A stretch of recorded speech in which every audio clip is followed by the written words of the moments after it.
작품이죠. 이생이 단물 넘다가 눈이 마주쳐서 사랑을 하는 이야기입니다. 와, 너무 전형적이고요. 고등학교 2학년 문학 교과서에 정말 많이 실려 있는 작품입니다. 아마 여러분들이 이제 내신을 진행하면서 몇 번 봤을 작품인데, 그래서 오늘 뭐 간략하게 얘기만 할 거예요. 그래서 이 작품을 여러분들이 이해하는 포인트는 뭐냐면요, 이 이생규정전.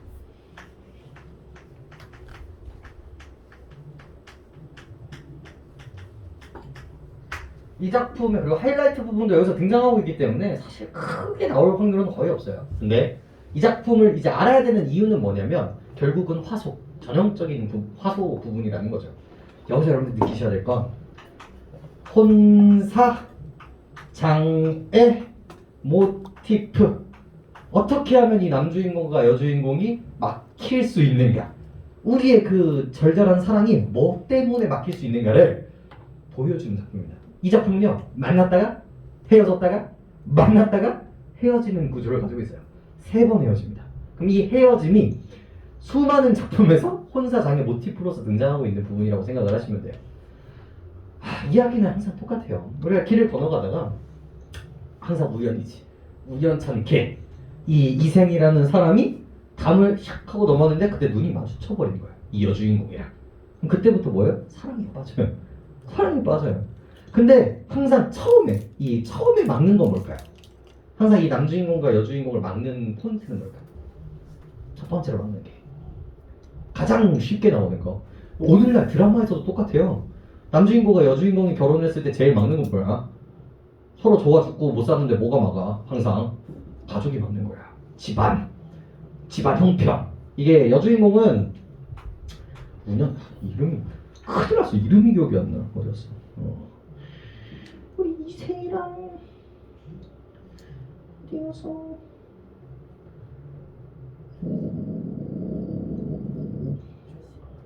뭐라고? 최씨? 이생이 최씨 아까 이름 아니 최씨 말고 이름 있는데? 그냥 최씨야? 내 머릿속에 최씨가 아니라 오호, 그래, 최씨로 합시다. 여기서 최씨로 나오네요. 우리 이생이 있고요, 그죠? 그래서 최씨가 있었단 말이에요. 그래서 사랑에 빠지거든요. 근데 하필 이 최씨 집안이 조금 더 좋아요. 조금 더 명문가고요. 이쪽은 가난해요. 살짝 양반가기는 한데 좀 가난하단 말이에요. 근데 서로 이제 사랑을 하고 있지만 그 당시에는 지들이 사랑한다고 해서 돼요, 안 돼요? 안 된단 말이에요. 얘가 결국은 어떻게 걸리냐면, 얘가 아침에 나갔다가 저녁에 들어오는 건 뭐야? 얘가 공부를 하는 거야. 근데 저녁에 나갔다가 새벽에 와. 그럼 어디 갔다 온 거야? 클럽 갔다 온 거야. 그러니까 아빠가 빡쳐요. 너 이 시간에 나갔다가 누구를 만나고 돌아오는 거냐? 너 이러면 안 되니까. 그래서 얘가 고시원을 쳐박습니다. 저기 가가지고 과거 공부나 해라. 그래서 아빠 때문에 어떻게 되는 거야? 깨지게 되는 거야. 아빠 때문에. 그래서 서로 죽어가요. 그럼 이때 걸리는 병을 뭐라고 부릅니까? 상사병이라고 얘기합니다. 자, 이 작품의 특징 중에 또 하나가 뭐냐면요, 적극적 여인상으로 등장을 합니다. 이게 되게 웃긴 게, 모르겠어, 이 고전 소설은 두 가지가 이제 묶이는데, 하나가 여자의 판타지가 들어가고요, 또 하나가 남자의 판타지가 이제 같이 섞여요. 그러니까 남자는 어떤 여자, 난 가만히 있는데 여자가 다가와 주기를 바라는 상이 조선시대 때 좀 있던 거고요. 그 다음에 여자는 뭐예요? 이제 자기는 고를 수가 없단 말이에요, 남자가. 그러니까 여자가 스스로 적극적으로 남자를 픽하는 되게 능동적이고 적극적인 여인상이 반영되어 있는 경우들이 되게 많았어요. 여기서도 마찬가지인 거예요. 헤어지고 난 다음에 그 만나는 과정들을 이생이 안 한 건 아니지만 이 최 씨가 훨씬 더 적극적으로 그것을 극복하려고 노력하는 모습을 보입니다. 그래서 적극적인 여인상이라는 이야기가 만들어져요. 그래서 이 상사병에 걸리고요. 이때 이거를 바라보고 있었던 아버지, 어머니가 왜 이 아이가 죽어가는지 봤더니 집을 뒤져보니까 뭐가 나와요? 연애 편지가 나오는 거예요. 서로 주고받았던 연애 편지가 나온 거고, 내가 괜히 얘를 죽일 뻔했구나. 그러니까 알아보니까 얘도 나름 그 동네에서 창창했던 애란 말이에요. 약간 잘생기고 엄친아 포지션이 있었던 사람이었거든요. 그래서 처음에 얘는 누구한테 했는지가 포인트거든요. 이 아버지가 얘네 아버지한테 처음에 청혼을 합니다. 근데 처음에는 거절을 해요. 뭐 때문에? 집안 차이 때문에. 근데 얘가 이제 결국은 설득을 해서 왜 딸내미가 지금 죽이려고 하고 있단 말이야. 그래서 설득을 해서 결혼을 하게 만듭니다. 자, 봐봐. 여기가 바로 뭐예요? 1차 이별이에요. 그리고 그 이유는 뭡니까? 집안 차이. 집안. 가족. 요게 이겁니다. 하지만 이걸 이겨냈지. 그래서 이제 만난 거야. 근데 서로 결혼해서 이제 행복하게 살면 되는데 2차 시련이 터집니다. 뭘까 이제? 가족이 끝났어. 그럼 뭘까 그 다음에 전쟁이에요. 도적, 전쟁, 모함, 역적 이런 것들이 등장하면서 이제 여기서는 도적이 쳐들어옵니다. 도적. 1차 이별, 2차 이별. 도적이 쳐들어옵니다. 그래서 서로 뿔뿔이 흩어지거든요. 그래서 이생도 혼자 남게 되고요. 이 최씨도 혼자 남게 되는데 하필 재수없게도 최씨가 도적이랑 만나게 됩니다. 자, 그럼 당연히 어떤 수순이 되겠어요? 지조와 절기를 숭상했던 조선시대에 최씨는 당연히 뭐예요? 자결을 하게 되는 겁니다. 그래서 이제 못 만나야 되는데 얘가 뭐가 돼버려요? 귀신이 돼버려요. 귀신이 된 다음에 다시 이생과 만나게 된다는 거죠. 그래서 전반부는 뭐에 대한 이야기야? 현실에 대한 이야기예요. 후반부는 뭐에 대한 이야기예요? 전기성에 대한 이야기인 거예요. 그래서 귀신과 이생이 만나서 이별인 도적 때문에, 그리고 이제 조금 그 안은 뭐예요? 죽음. 도적이라고 합시다. 이별. 그래서 다시 심지어 죽음까지 뛰어넘어서 만나게 된다는 거죠. 그죠? 근데 이제 운명이라는 게 그렇게 될까 안 될까? 그렇지 않아요. 죽은 사람이 여기 오래 있으면 이 사람까지도 영향을 미친단 말이에요. 그리고 그런 모티프를 알아야 돼. 운명 모티프.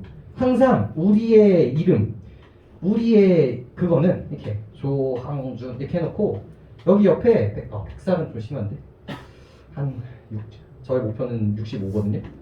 65 이게 적혀 있는 거야. 65. 그러면 뭐야? 우린 여기까지 사는 거야. 근데 맨날 이제 막 손오공 같은 애들이 와가지고 여기다 이렇게 적는 거거든. 그러면 이제 운명이 바뀌고. 그러니까 이미 정해져 있는 운명이 있는 거예요. 근데 얘 같은 경우는 이미 죽었음에도 불구하고 어디를 내려간 거야. 여기로 온 거란 말이야. 그럼 그게 왜 그렇게 됐을까도 되게 문제에서 중요하게 다뤄지는 거야. 맨날 옥황상제가 슬프게 여기셔서.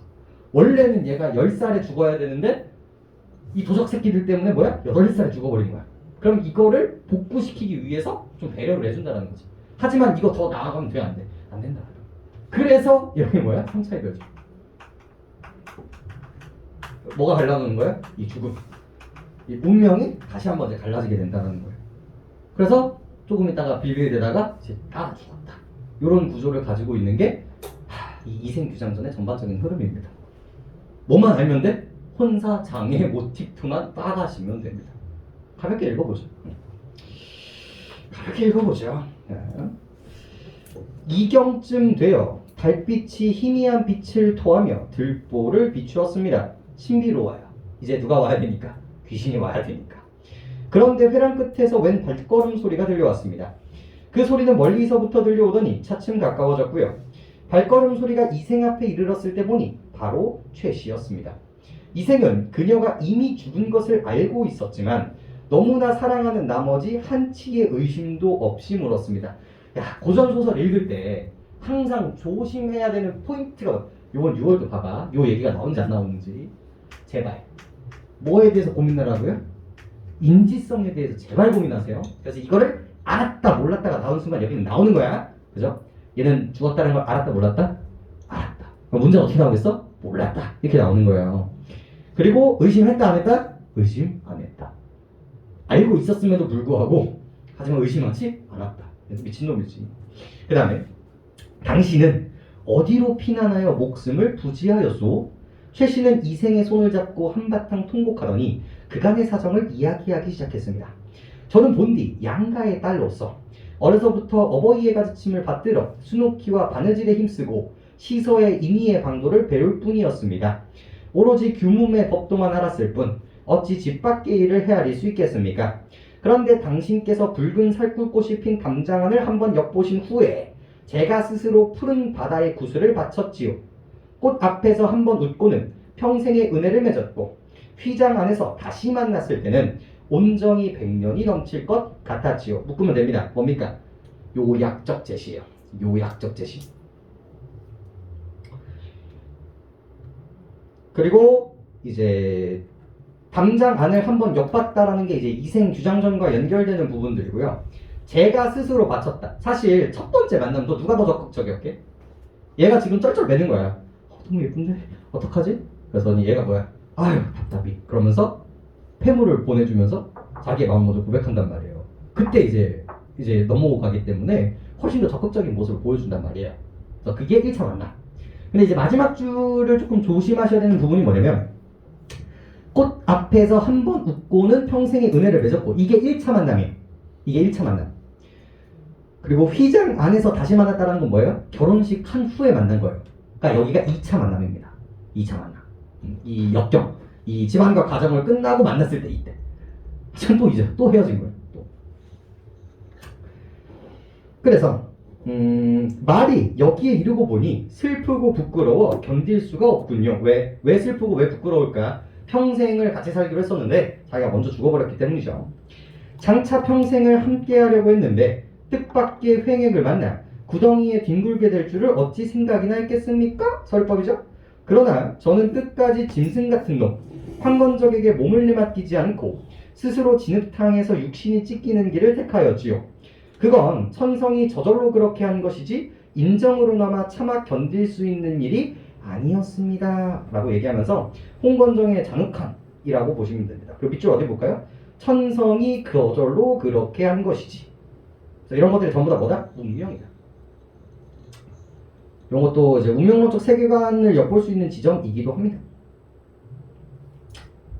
외진 산골짜기에 당신과 헤어진 후로는 짝을 잃고 홀로 날아가는 새의 신세가 된 것 같아 너무 한스러웠습니다.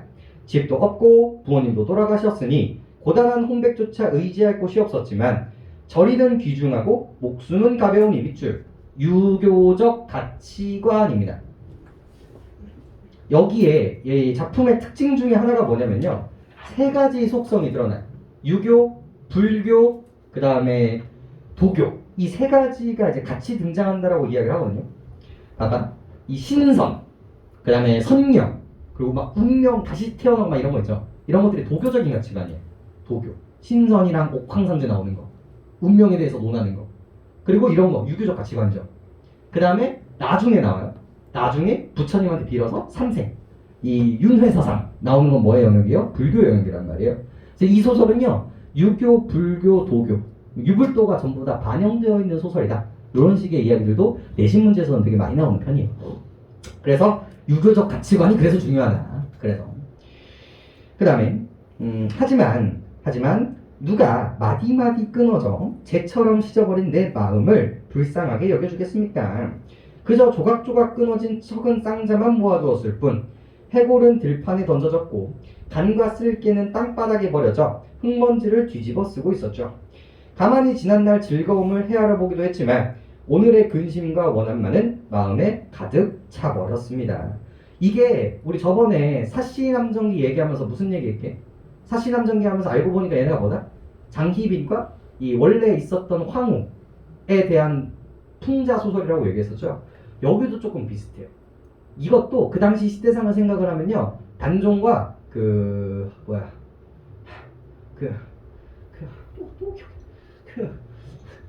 수양대군 이쪽 결 들어가도 또 묶을 수가 있는 거예요.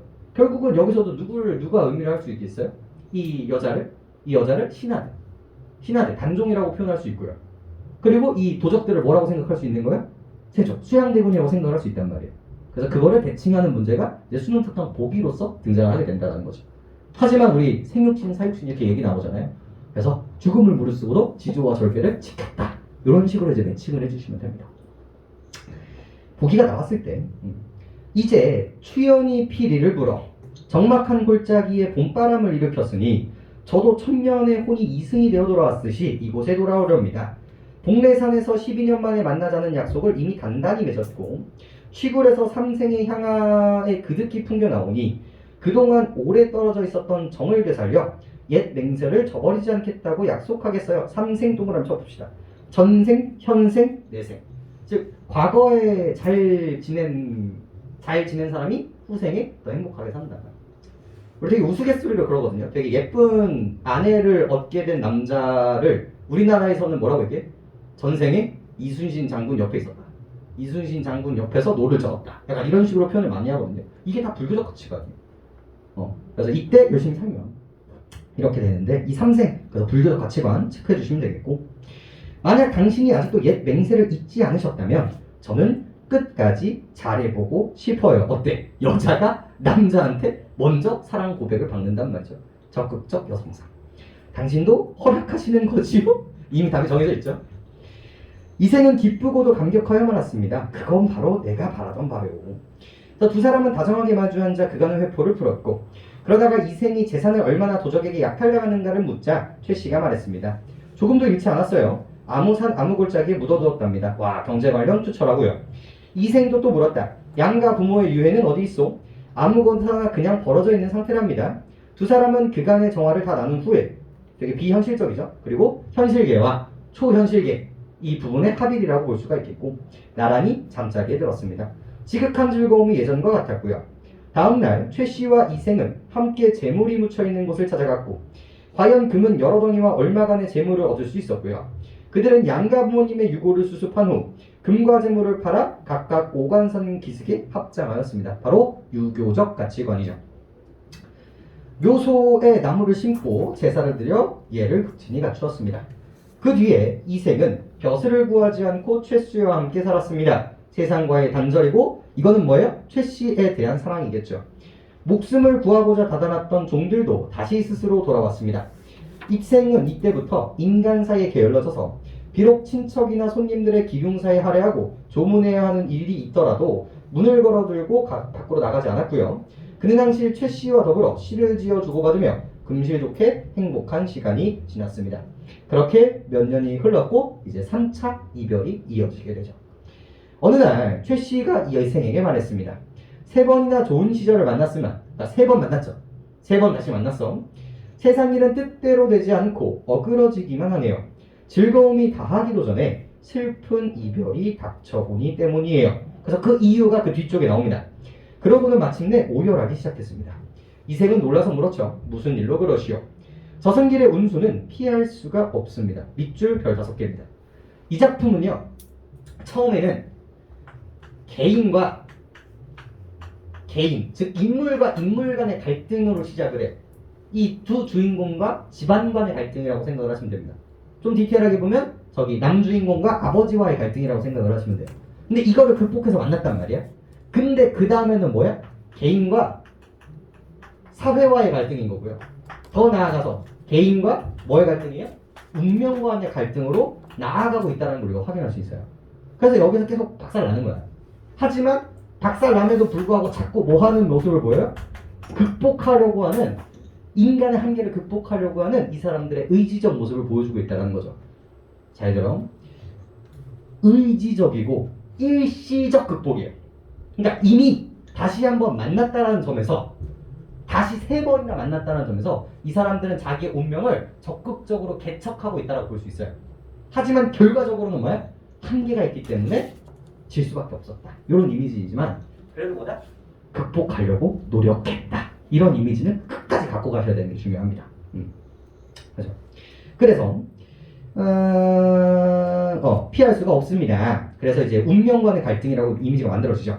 하느님께서 저와 당신의 연분이 아직 끝나지 않았고, 또 저희가 아무런 죄악도 저지르지 않았음을 아시고, 2가지 전제 근거이에요. 하나가 너무 일찍 죽은 거야. 도적들 때문에. 2번째가 죄가 없어. 이것 때문에 된 거고, 이 몸을 환생시켜 당신과 지내며 잠시 시름을 잊게 해주신 것이었어요.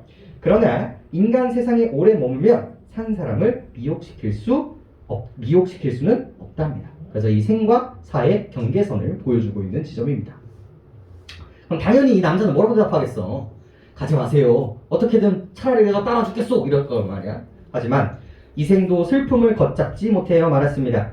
내 차라리 당신과 함께 저 세상으로 갈지언정 어찌 홀로 살아남을 수 있겠습니까?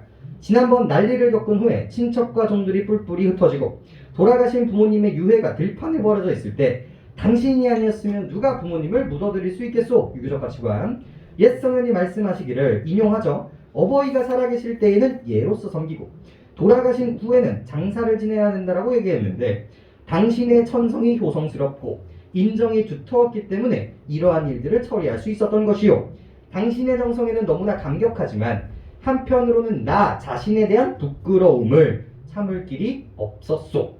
부디 그대는 인간 세상에 더 오래 머물다가 100년 후 나와 함께 흙으로 돌아가시구려. 자, 설득을 하죠. 왜? 나는 너무나 부끄러웠다. 하지만 그거를 수습해준 게 당신이었다. 그럼 당신이 없어지면 나는 다시 부끄러워질 것이다. 그러니까 이런 나를 두고 떠나지 마세요. 이런 식의 이제 맥락이라고 생각하시면 되겠죠. 유교적 가치관입니다.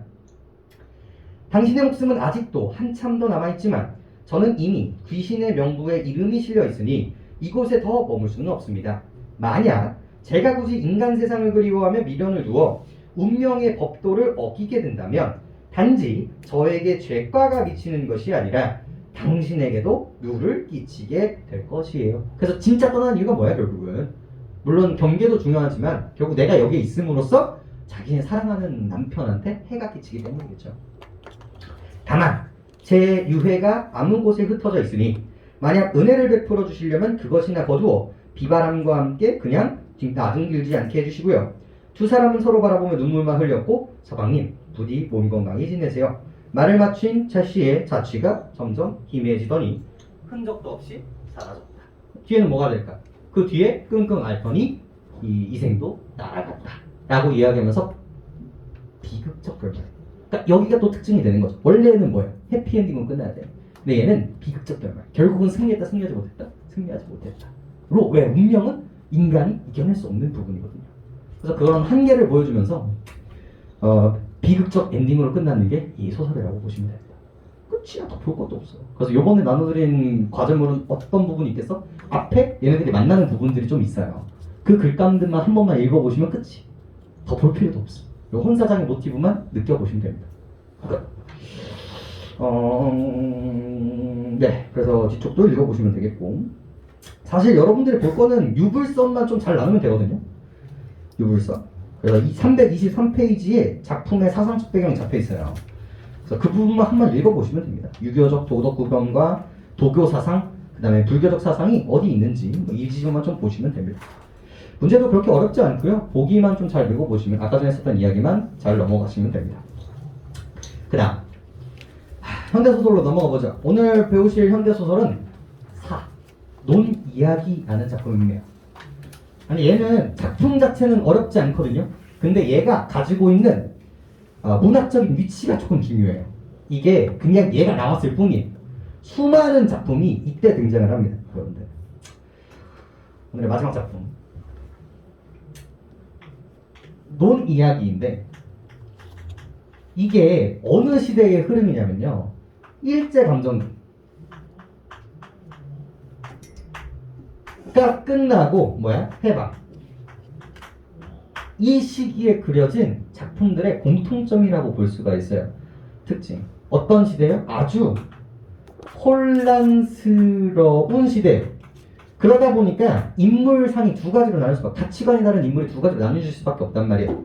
자기의 이득을 챙기는 사람과 나라를 챙기는 사람으로 나눠질 수밖에 없고요.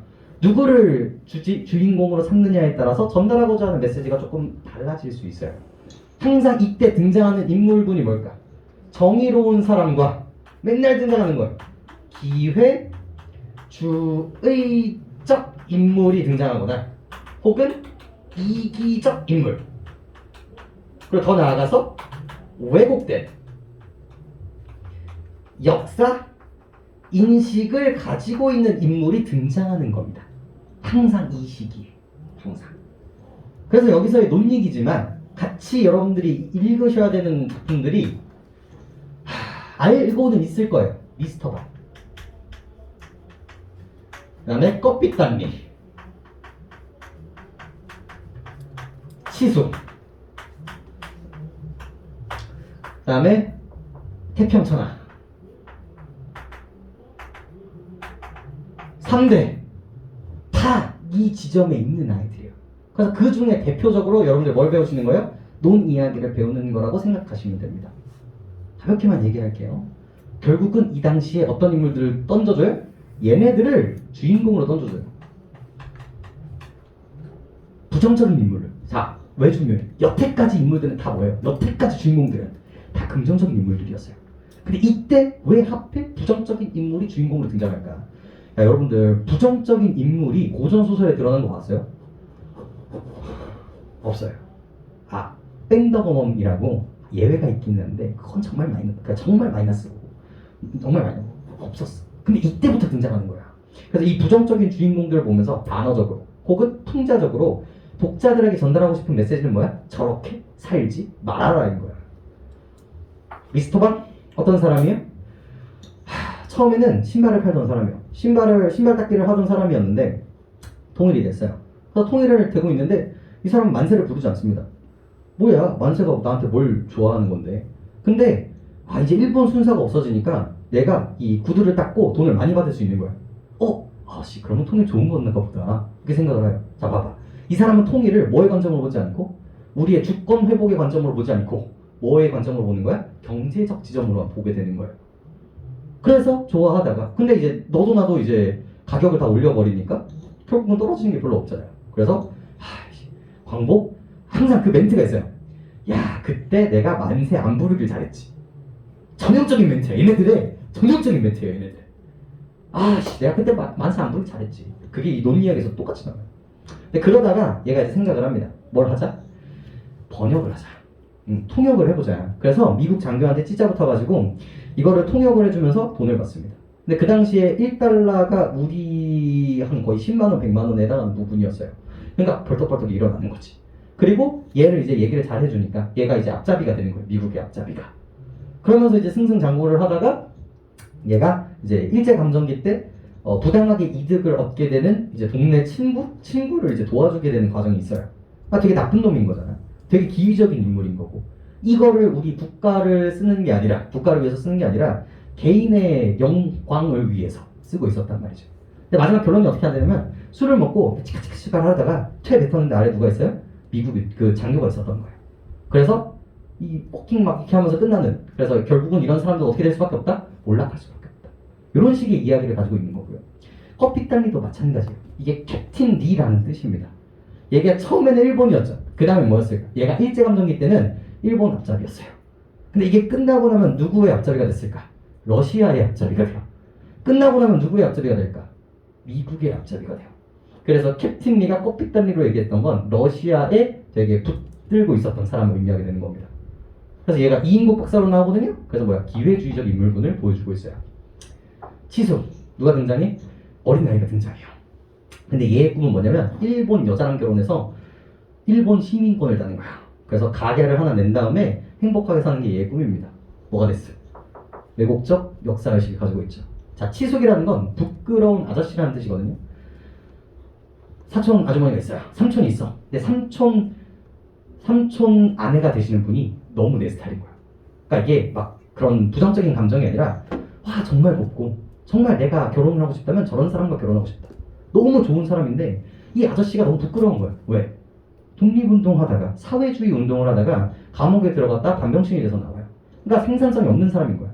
그러니까 내가 보기에는 너무 부끄러운 사람인 거지. 하지만 뭐예요? 잘못된 생각을 갖고 있는 모습을 보여주고 있는 거예요. 오히려 그 사람은 물론 지식인의 한계를 보여주고 있는 사람이기는 하지만 그래도 광복을 위해서 노력했던 사람이란 말이에요. 근데 그거를 부정적으로 바라보고 있다는 점에서 이미 글렀지. 태평천하 일제감정기예요. 근데 뭐라고 얘기해요? 태평천하라고 이야기를 해요. 이미 끝났어요. 되게 부정적인 인물상들을 가지고 있다는 거죠. 근데 이 태평천하 오프닝이 뭐로 시작을 하냐면 여기서 이 태평천하고 했던 이 주인공이 왜 그렇게 얘기를 하는지가 나와요. 왜 그럴까? 오히려 조선시대 때 얘가 되게 웃겨. 조선시대 때 도적이 와가지고 집을 털어가요. 그러면 경찰에 와가지고 뭘 해줘야 돼요? 취조를 한 다음에 그걸 보호해줘야 되잖아요. 근데 그 당시엔 어땠을까? 조선 말기에는 털어갔어. 그러면 원님이 와. 경찰이 온단 말이야. 그러면서 뭐라고 얘기했을까? 너 돈 갖고 있었어? 그러면서 또 털어요. 그러니까 나라가 백성들을 지켜주지 못하는 시대였단 말이에요. 근데 일제감정기가 되고 나니까 일본 나라한테 충성을 다하면 일본 순찰이 와가지고 내 가정을 지켜주는 거야. 그러니까 누구보다 나아. 조선 그때보다 지금은 훨씬 나은 거야. 그러니까 그 사람들 입장에서는 뭐예요? 태평천하인 거지. 이 가치관이 이 논리학에서도 똑같이 드러납니다. 똑같이. 그래서 이 스토리 라인들을 조금 가져가실 필요가 있어요. 그죠? 얘도 하이라이트 부분이 나오기 때문에 수능에서는 나오기 좀 힘들겠지만 6월, 9월쯤은 나올만 합니다. 나올만 해서 얘기는 좀 해드리죠. 자, 이야기의 시작. 그래서 이야기의 시작은 이 한생원이라는 인물로 시작합니다. 한생원. 그냥 들어보세요. 한생원. 그래서 얘의 이름은 한덕문이라는 사람이에요. 그래서 이제 생원은 이제 원래는 이제 벼슬 1차를 통과한 사람을 말하거든요. 근데 나중에는 그냥 높임어라고 생각하시면 됩니다. 영감님 약간 이런 느낌이에요. 그래서 한생원이 있었고 아버지가 한태수입니다. 그리고 이제 어머님이 같이 있었겠죠. 근데 속성이 완전히 달라요. 이 한태수는요 되게 성실한 인물이었어요. 성실하고 정직한 인물이어서 열심히 돈을 벌어서 땅을 2개를 삽니다. 하나가 13마지기 13마지기의 땅 하나를 사고요. 돈을 더 벌어서 7마지기의 땅을 또 하나 사게 돼요. 그래서 자기 땅을 가지고 뭐 하는 사람이에요? 자기 땅을 가지고 농사를 짓는 아주 건실한 농꾼이었어요. 근데 그러다가 뭐가 터지게? 이 역사적 배경이 첫 번째 터집니다. 그러다가 이 조선시대를 관통하는 동학 농민 운동이 터지게 돼요. 동학 농민의 이 메커니즘, 이 주제의식이 뭡니까? 인내죠. 사람은 하늘이 됐고 하늘 아래 다른 사람은 없다. 즉 왕이나 양반이나 우리나 뭐다? 같은 사람이다. 평등을 주장한 사람이거든요. 그러니까 오늘날의 빨갱이 같은 존재인 거예요. 이 조선시대 때. 그때 이때 원님이 한 명이 오는데 아주 개같은 놈입니다. 그래서 한태수를 얘 성실하거든요. 근데 얘를 빨갱이 취급을 하는 거예요. 너 동학 농민에 가담했지. 그래서 너 간첩이지? 라고 하면서 끌고 오는 거예요. 그럼 당연히 끌고 와가지고 당연히 뭘 받겠어? 고문을 받는 거예요. 그래서 그 고문을 받다 보면 당연히 아니에요, 저는 아니에요 라고 하다가 정신의 한계가 온 겁니다. 그래서 예, 제가 그랬습니다. 누구랑 같이 했어? 그러면서 마을 사람 이름들을 다 부르게 되는 거예요. 그러면서 이 한태수와 그 마을 사람 이름들이 졸지에 뭐가 돼버린 거야? 동학 농민 운동에 가담했다라는 꼴이 돼버린 거예요. 그럼 뭐야? 사형이야. 무기징역이란 말이야. 그럼 그때 이 원님에 있었던 이방이 옵니다. 이방이 와서 이 어머니와 한생원한테 가서 쇼부를 치는 거죠. 뭐라고? 보니까 13마지기가 7마지기가 있네. 그럼 요 땅을 우리 원님한테 바치면 내가 잘 말해서 살면은 줄게. 이 짓을 이 한태수뿐만이 아니라 이때 이름을 불렀던 모든 마을 사람들한테 해버린 거예요. 봐봐, 나라가 이 탕과 놀이가 이 백성들을 지켜도 못 지켜줘. 못 지켜준단 말이야. 그래서 다 털려요. 여기가 털리네. 그래서 조국에 대한 뭘 가질 수밖에 없었다. 불신을 가질 수밖에 없는 상태에서 얘가 이제 커지기 시작하는 거예요. 그래서 이제 한태수와 아버지가 결국 돌아가시고 이제 한세원이 그 땅을 이제 관리하게 되는데 뭘 가지고 있어? 7마지기를 갖고 있었단 말이야.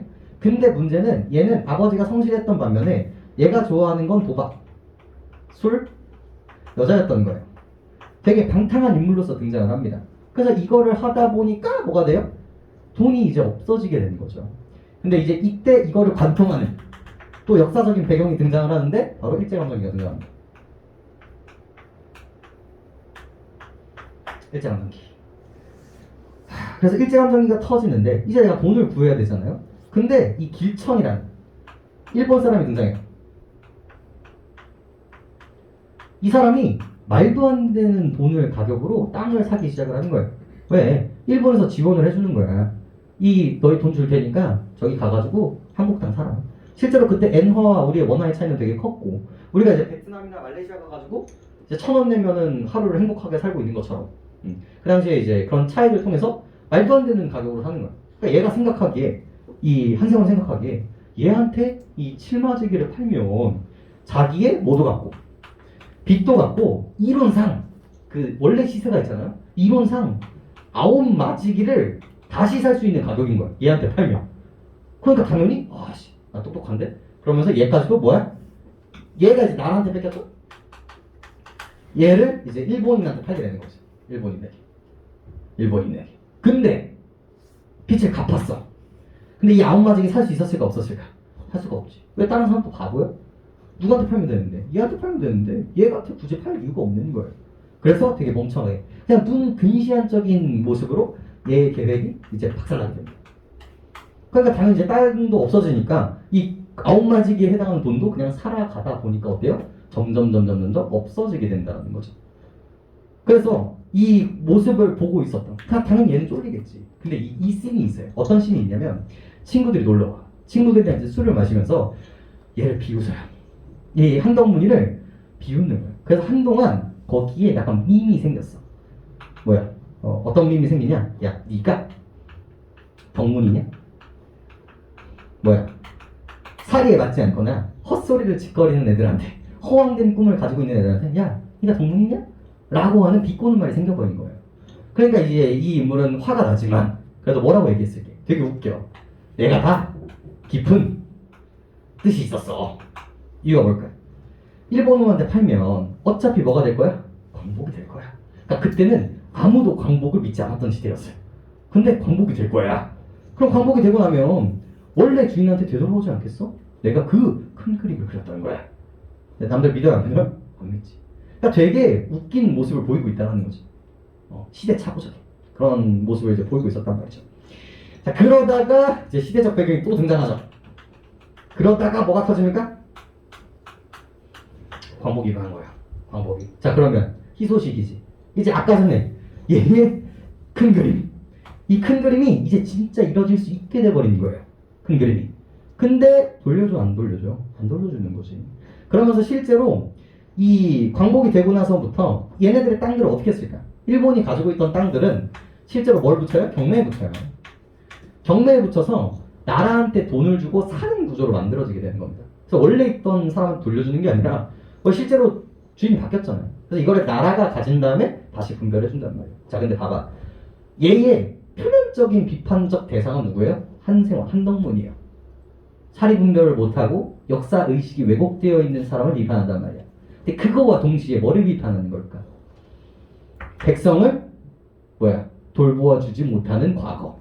시대가 지났어도 다시 실제로 얘가 잘못했지만 실제로 일본인한테 뺏긴 땅도 있을 거란 말이야. 근데 그거 제대로 돌려줘, 못 돌려줘? 못 돌려줘. 그 당시 우리 국가에 대한 무능함을 같이 비판하는 작품이었던 거예요. 이 두 가지 주제의식을 같이 갖고 가셔야 됩니다. 그러면서 뭐가 일어나겠어? 이 땅 내놔라, 뭐 해라 라는 갈등이 바로 여러분들 수특에 실려 있는 겁니다. 여기가 포인트이기 때문에 벌써 중요한 내용이 나왔기 때문에 이 작품이 수능에 나올 확률은 그렇게 높지는 않지만 만약에 요번에 수능에서 소설이 외부 작품으로 나왔거든요. 외부 작품으로.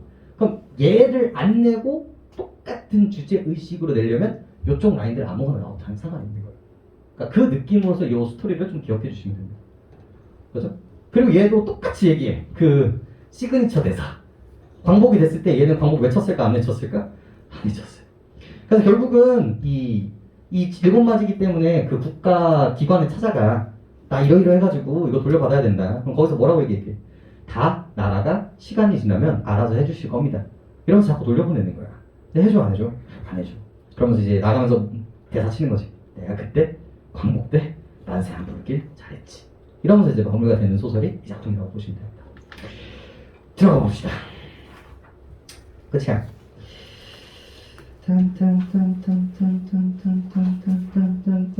네. 이 작품의 포인트를 조금 보시면 기본적으로 이건 잡고 들어가겠네요. 이 작품의 기본적인 포인트는 뭐냐면 부정적 주인공, 인물을 등장시킨다는 게 포인트겠죠. 자, 이거를 통해서 뭘 요구할까? 풍자적 표현을 추구한다는 점. 돌려가죠? 이런 얘기들을 체크해 주면 좋겠고요. 그 다음에 시점은요. 3인칭 전작 작가 시점입니다. 여러분들 소설 읽을 때 주제랑 인칭 정도는 기억해 주세요. 주제랑 인칭 두 가지는 기억해야 돼. 그리고 전반적인 스토리까지 알시면 끝이에요. 그리고 얘의 전개 방식은 역순행적 구성입니다. 그래서 현재에서 시작해서요. 과거로 넘어가가지고 이 사람이 여태까지 했었던 이 행적을 다시 얘기해줘요. 그리고 다시 현재로 돌아와서 왜 현재에 지금 이 일곱마지기 주인과 싸우고 있는지에 대한 이야기로 연결되게 됩니다. 그래서 역순행적 구성이 되게 중요한 구조를 가지고 있어요. 요거 정도는 좀 알아두실 필요가 있다. 됐죠? 그래서 요 시간감이 얘가 광복 직후, 얘가 이제 동학농민운동과 일제감정기, 그리고 이때가 다시 이제 광복 후로 이제 넘어가는 그런 구조를 가지고 있다. 이 정도. 그래서 역순행적 구성과 함께 얘기를 해주시면 되겠습니다. 됐죠? 자, 그래서 글감으로 한번 들어가 보도록 하죠. 스피드하게 읽어볼까요? 자, 원과 토반과 아전이 있어서 토색질이나 하고 붙잡아다 때리기나 하고 교만이나 피우고 하되 세미는 국가의 이름으로 꼬박꼬박 받아가면서 백성은 죽어야 모른 채래라고 하는 나라의 백성으로도 살아보았다. 되게 부정적인 조선 후기에 국가관을 보여주고 있죠. 천하 오랑캐 애비와 자식이 맞담배 짓을 하고 남매간의 혼인을 하고 뱀을 먹고 하는 외인이 저희가 주인이라시고 교만을 부리고 순사와 현범은 칼바람에 조선 사람을 개돼지 취급을 하고 공추를 내어라 직용을 내어라 야미를 하지 말라 하면서도 볶아대고 또 일본이 우리나라다 나는 일본 백성이다 이런 도무지 그럴 마음이 우러나지 않는 억지 춘향 노릇을 시키고 하는 나라의 백성으로도 살아보았다. 즉 구한말의 조선인으로서도 살아봤고 일제감정기의 백성으로도 살아봤다. 지금은 언제야? 시점이 광복 직후라는 걸 확인할 수 있는 거죠. 과거죠. 결국 그러고 보니 나라라고 하는 것은 내 나라건 남의 나라건 있었대자 봤자 밑줄 쳐볼까요? 백성에게 고통이나 주자는 것이지 유익하고 고마울 것은 조금도 없는 물건이었다. 따라서 앞으로도 새 나라는 말고 더한 것이라도 있어서 욕이 날 것도 없고 아쉬울 것도 없는 일이었다. 그래서 이 한덕문의 이 나라에 대한 감정은 철저하게 불신감을 가지고 있다는 거죠. 자, 그래서 첫 번째로 얘기하고 싶은 게 뭐다? 남의 나라든 나의 나라든 상관이 있다 없다? 없다. 어차피 쓸모가 없으니까. 나오는 거죠? 왜곡된 역사의식. 요가 등장하는 거예요. 얘가. 하지만 그 내면에는 뭐가 숨어져 있다? 이렇게 만들었던, 이렇게 나눴던, 그리고 시대가 바뀌어도 이 백성을 보호하지 못하는 이 무능력한 국가, 사회를 같이 비판하고 있는 지점이라고 생각하시면 됩니다. 그죠? 그렇죠. 신해년, 과거입니다. 역순행적 구조를 보여주고 있죠. 경술 합방 바로 이듬해였다. 일제감정기네요. 한생호는 때의 젊은 한덕문은 빼앗기고 남은 논 일곱 마지기를 불가풀 팔아야 할 형편에 이르렀다. 일곱 마지기 남았죠. 7, 8명이나 되는 권솔인데 내 논 일곱 마지기에다가 남의 논 몇 마지기를 소작하여 가지고는 여간한 규모의 악식이 아니고서는 도저히 현상 유지를 하기 어려웠다. 한덕문은 그의 부친과 달리 살림 규모가 없었다. 사람이 좀 허황되고 해픈 편이었다. 그래서 인물의 묘사 방법은 두 가지가 있는데 간접적으로 아니라 뭐야? 직접적으로 이 사람의 인물을 평가내리고 있다. 그래서 3인칭 전작작가 시점이라는 것도 여기서 확정이 되는 부분입니다. 부친 한태수가 죽고 대신 당가산을 한 지 불과 5, 6년 만에 한덕문은 힘에 넘치는 빚을 졌습니다. 이 빚은 단순히 살림의 보탬이라고만 진 빚은 아니었고요. 한덕문은 허황되고 해픈 값을 하느라고 술과 노름을 쓸쓸히 좋아하였다. 1년 농사를 지어야 1년 가게가 번연히 모자랐는데 거기다가 술도 먹고 노름도 하니 늘어가는 것은 빚밖에는 있을 것이 없었다. 그래서 이 지점을 언급해주는 이유가 뭐다? 이렇게 된 건 나라의 탓도 있지만 결국 누구의 문제이기도 하다? 개인적 문제이기도 했다. 그래서 이 사람이 뭘 봐봐. 저번 시간에 배웠었던 서투른 도적 같은 경우는 이 서술자가 노인에게 부정적인 시선을 던지나? 안 던져. 그 사람이 그렇게 될 수밖에 없었던 이유는 생존의 몰락 때문인 거야. 걔들은 불쌍한 거야. 연민인 거야. 근데 얘는 연민이 아니야. 즉 지가 잘못한 거야. 그 지점을 명확하게 해줘야 되기 때문에 이런 서사들을 부여하고 있는 거예요. 차이점 이해하시고. 그 다음 이 맷갓을 중략됐죠. 중략. 이 맷갓을 한생원은 길천에다가 논을 팔던 이듬해인지 돈은 아쉽고 한 판에 또한 어수르기 비싼 값으로 팔아 넘겼습니다. 그래서 알고 보니까 좀 더 디테일하게 들어가 보니까 요 일곱 마지기 말고도 뭐가 있었어요? 맷갓이라는 애도 있었어요. 이게 왜 그러냐면 그 당시에는 논이 이렇게 있고요. 그 논 뒤에는 뭐가 있어요? 산이 있어요. 선산이라고 이야기를 하죠. 그 여기 이제 집이 이렇게 있고 이제 이런 식의 구조를 가지고 있단 말이에요. 여기 팔고 여기 팔았는데 여기 누가 묻혀 있어? 아버지가 묻혀 있거나 혹은 집안에 되게 유명한, 되게 중요한 이런 나무들을 이제 심어놓는단 말이야. 근데 이것까지도 뭐 했었다? 팔아 버렸었다라고 얘기를 하고 있는 거죠. 그런데 그런데 길천은 그 맷갓에다가 낙엽송을 심어서 30여 년이 지난 지금에 와서는 아주 한가한 살림이 되었다. 늙은이의 총기요 논을 도로 찾게 되었다라는 것에만 지중신이 팔려서 깜빡 맷갓 생각은 미처 아직 생각하지 못한 모양이었다. 그래서 내가 뭘 생각하고 있었는데 이 일곱 마지기만 이제 받으면 내 인생 펴 이러고 있었는데 맷갓도 있었네? 라는 생각을 이제 해버린 거예요. 그래서 마침 전신죽갑에 쭉쭉 꽂은 낙엽송들이 총총히 서 있었고 배기에는 아까워 보이는 나무였다. 한 서넛이 한편에는 깡그리 베어눕히고 있었고 일변 우죽을 치고 합니다. 이놈! 불안당 놈들! 이 맷갓 벌목한다라는 놈이 어떤 놈이냐? 황당하죠. 이미 자기 게 아님에도 불구하고 뭐야? 가서 행패를 부리고 있는 거야. 왜? 자기 주인도 아닌데 행패를 부리고 있는 거예요. 비틀거리면서 고함을 치고 오는 한세권을 사람들은 영문을 몰라 일하던 손을 멈추고 바라볼 수밖에 없었죠. 이놈 너로구나. 한세권은 영남, 동그라미 쳐보죠. 영남이라는 읍내 사람 벌목 주인 앞으로 달려서면서 한 대 갈길듯이 지팡이를 둘러맸습니다. 명색이 읍내 사람이라서 촌투성이에게 무단한 해거, 이 무단한 묵임을 당하면서까지 공수하거나 예의를 차리거나 늙은이 대접을 하려고는 하지 않는다. 이 사람의 이제 성격을 보여주고 있는 부분들인데 도시민이잖아요. 그러니까 이제 이 농촌의 사람들을 무시하고 있는 그런 면모들을 확인할 수 있죠. 아니 이 늙은이가 환장을 했나? 왜 그러는 거야? 왜? 이놈 내가 왜 이 맷갓에 손을 대느냐? 뭔 상관이요? 어째 상관이 없냐? 네 맷갓이길래 내 맷갓이다. 한덕문의 맷갓이다 이놈아. 허허 내가 별걸 다 보겠네.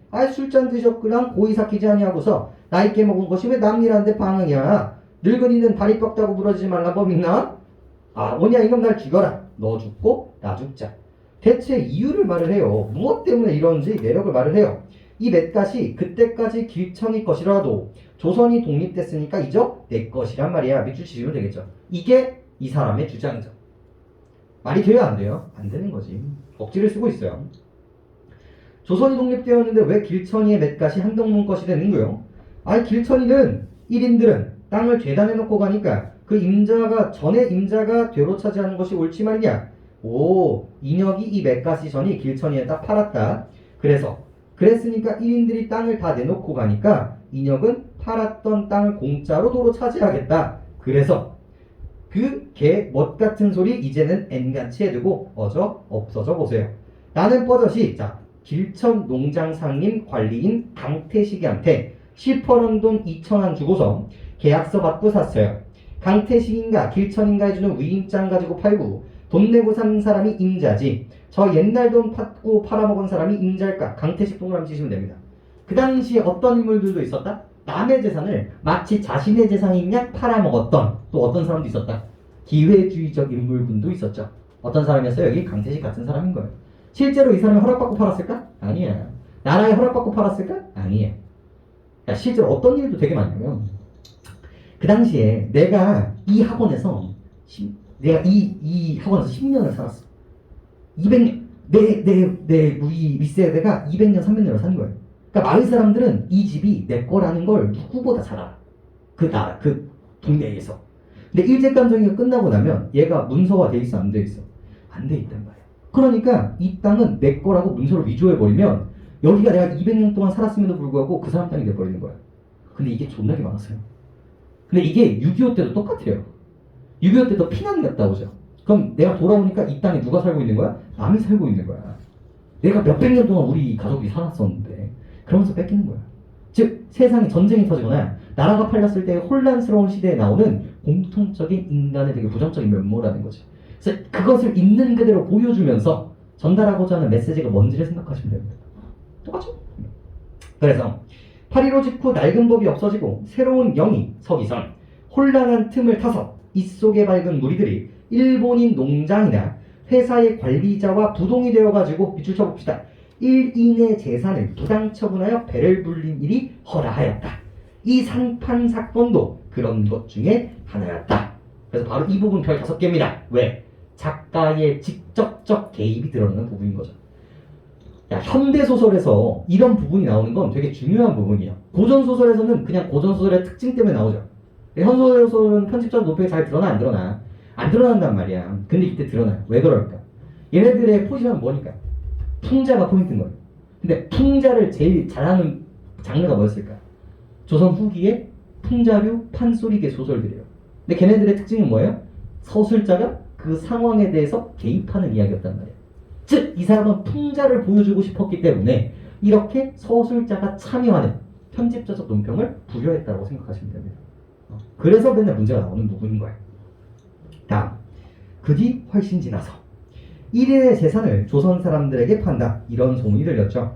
사실이라고 한다면 한생원은 그 돈 7마지기를 돈을 내고 사지 않고서는 도로 차지할 수가 없는 판이었다. 사실 이게 맞는 얘기인데 물론 한생원에게선 그런 재력이 없거니와 도대체 전에 임자가 있는데 그것을 아무에게나 판단하는 것이 한생원으로는 불합리한 처사였다. 그래서 자신의 입장에서만 생각하는 한덕문의 이기적이고 소시민적인 모습이 드러나는 부분이고요.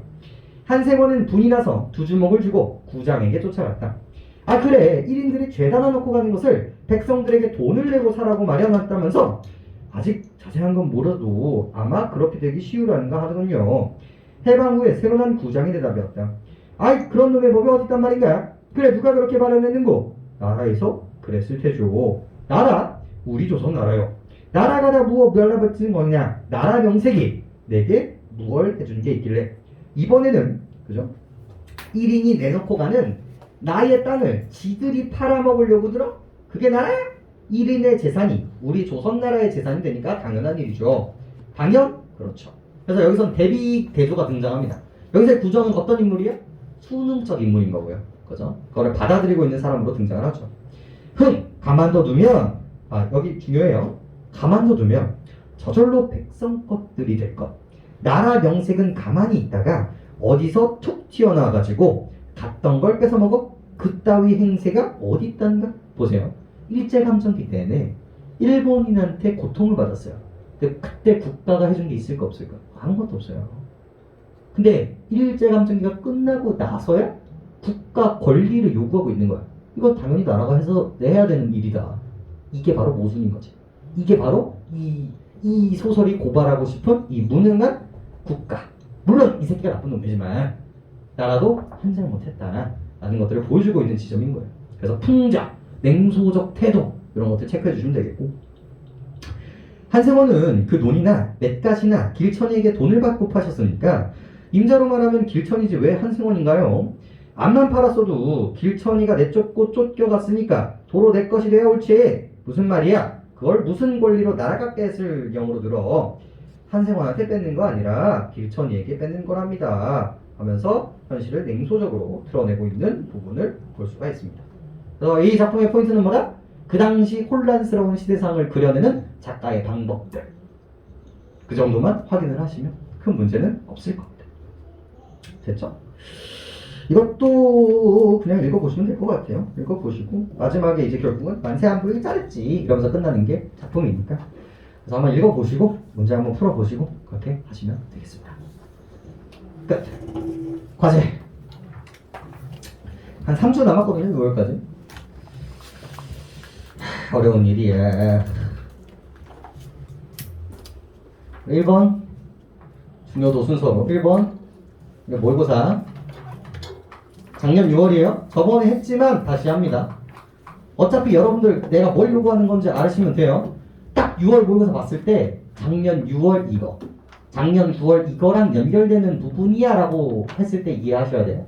2년에 걸쳐서 이제 연동이 될 겁니다. 재작년, 작년. 그리고 어차피 올해 수능을 얘기할 수 있는 것들은 딱 3가지밖에 없어요. 작년 6월, 9월 수능밖에 없기 때문에 이번 6월을 대비했을 때 뭘 풀어봐야 돼요 라고 했을 때 그거밖에 없어요. 우리에게 선택지가 없다. 그래서 다시 한번 보는 거고요. 한 3번, 4번은 봐야 돼 여러분들. 그래서 이번 기회에 좀 챙겨서 보시고요. 두 번째 우리 문학과제 푸시면 되고요. 그리고 비문학과제도 똑같습니다.